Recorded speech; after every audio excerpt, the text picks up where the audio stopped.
Hey everybody, Raven here, and today I want to talk to you about silver, especially the kind of silver that you should have in your stack, especially if the worst case scenario ever does occur.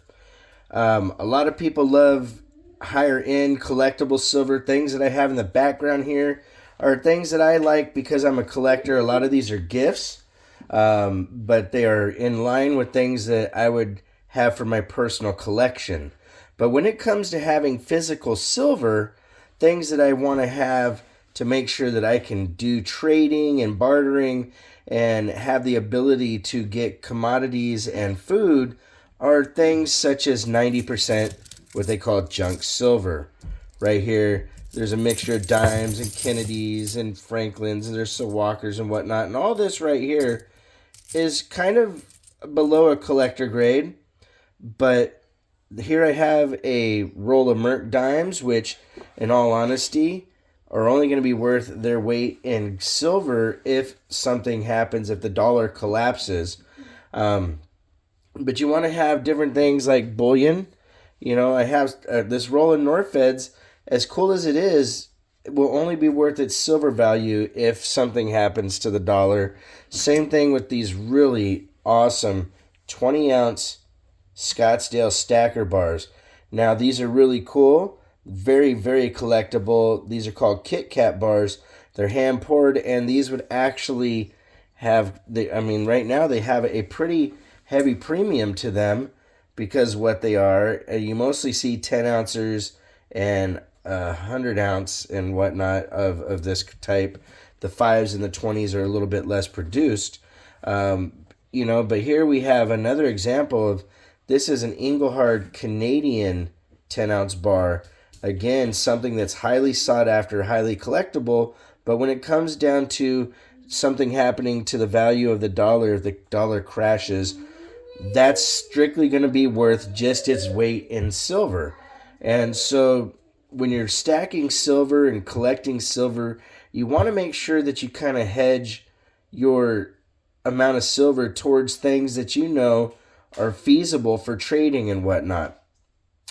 10-ounce bars, 20-ounce bars, those are going to be something that, quite frankly, you might end up having to cut into smaller amounts to be able to trade if you don't have anything in the sense of like half dollars, dimes, and quarters. I have a couple really nice rolls of Kennedy halves here. Like this one here is all toned, epically cool roll and worth more than face value right now by quite a bit because of the toning. However, again, they're only going to be worth what they have in silver content if something happens. Same thing with this BU roll right here.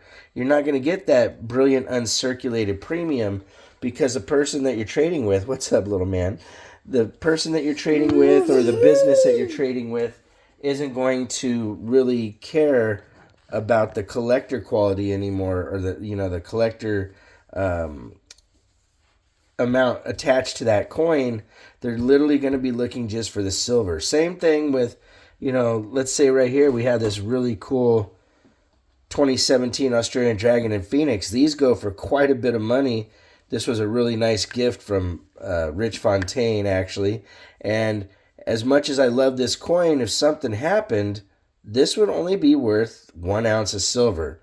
So if you're somebody that is really worried about being prepared for things and having the right kind of silver in your stack to make sure that you're covered, you should go for stuff like 90% silver, generic rounds, and bars, things that are a little bit smaller in weight because they're more easily done for trade. Now, it's good to have something like this for bigger trades if you're trying to, maybe buy, a bicycle or a motorcycle for somebody, and, the only way you have to barter is gold and silver. Well, those bigger bars do come in handy, but remember, they're not going to have collector value anymore. That's something very important when you're trying to figure out your stack and be prepared for anything that may happen in the future.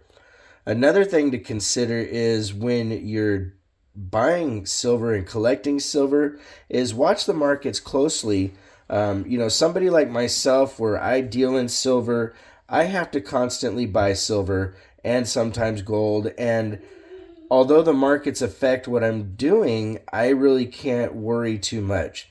But right now, silver's sitting at just above $25 an ounce, which that is actually pretty nice as far as the value going, especially for people that bought about 5 years ago. You'd be making quite a bit of profit on what you invested in. But you have to be really careful and watch the markets. Buy it on the dips, sell it on the highs. That's one of the things that's even done in stock markets and other commodities. Now, remember, I'm not a financial advisor, but I do know common sense stuff when it comes to stacking gold and silver and investing in precious metals.